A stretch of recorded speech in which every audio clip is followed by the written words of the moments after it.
يا مساء الورد على عيونكم او صباح الورد على حسب ما بتشوفوني. النهارده بقى جايه لكم بقالب اللوتس. قالب اللوتس ده انا اشتريته من فتره وبجد كان مبهدلني، ما كنتش عارفه اطلع القطعه منه.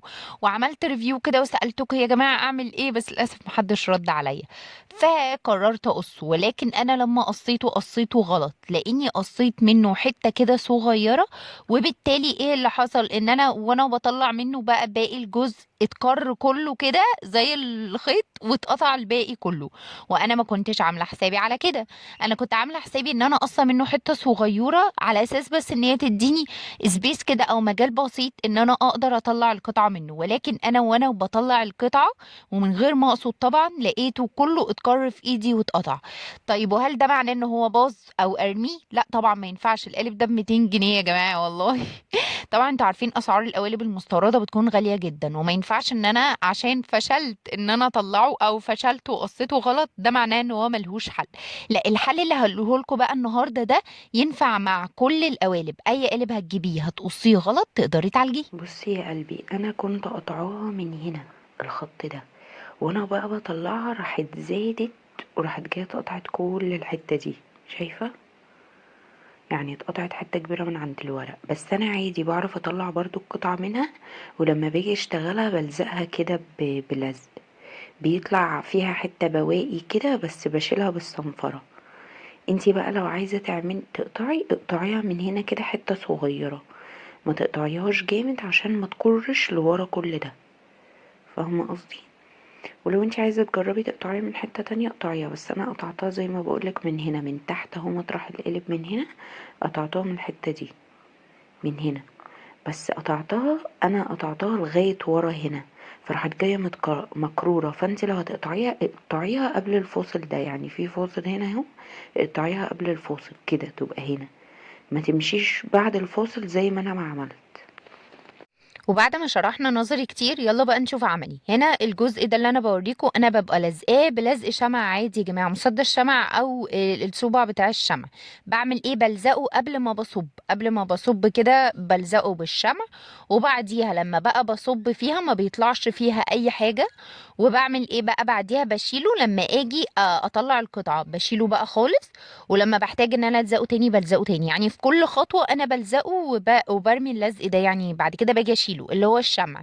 بعمل ايه انا دلوقتي اهو قدام منكم؟ انا بطلع القطع عادي جدا. دي قطعه كنت صباها، انا ما وريتكوش وانا بصبها بس انا صبتها عادي، يعني بنصبها زي اي قطعه بنصبها.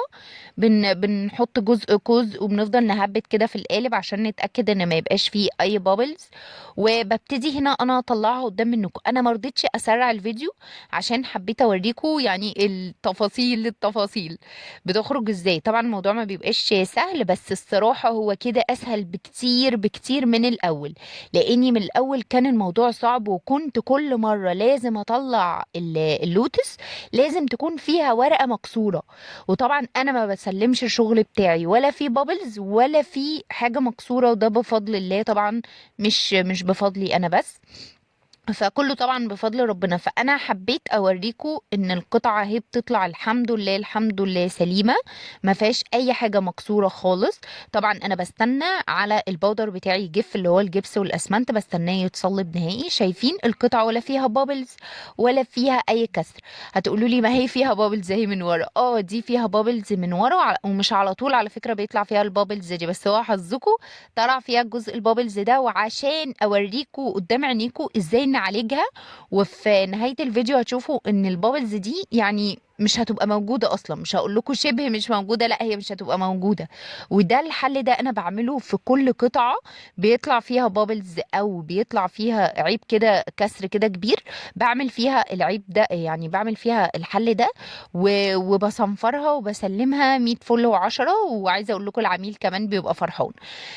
طبعا هنا القالب بتاعنا بنعدلوه وبعدين برجع بقى ألزقه تاني لما اجي استخدمه. بحط كده يعني بركبه كده على بعضه باخده بايدي وببتدي بقى بلزق الشمع الزقه تاني، اللي هي مكان الحته المفتوحه دي كلها، وده عشان ما يسربش وعشان اقدر اصب فيه القطعه بتاعتي وتطلع سليمه، يعني زي ما قلنا اكيد مش هنرميه اكيد يعني.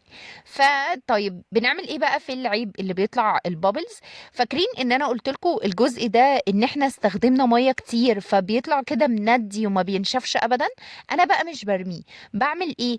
اول ما القطعه تطلع معايا على طول من القالب، بس تكون لسه طالعه من القالب على طول، يعني تكون لسه القطعه طريه ويكون فيها بابلز، شايفين انا بعمل ايه؟ انا بدخل الجزء ده فيها، وبعمل ايه؟ بحاول بقى ان انا اداري البابلز بالجزء الطري اللي معايا.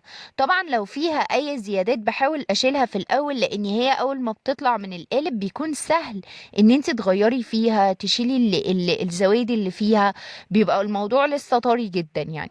شايفين انا بصوا بداري اللي هي الكسر الكبير اللي كانوا موجود، شايفين يعني بعد شوية مش هيبقى موجود اصلا. وعايزة اقول لكم القطعة بقى لما بتجف كلها فما بيبانش اي عيب خالص. شايفين العيب اختفى على طول ازاي؟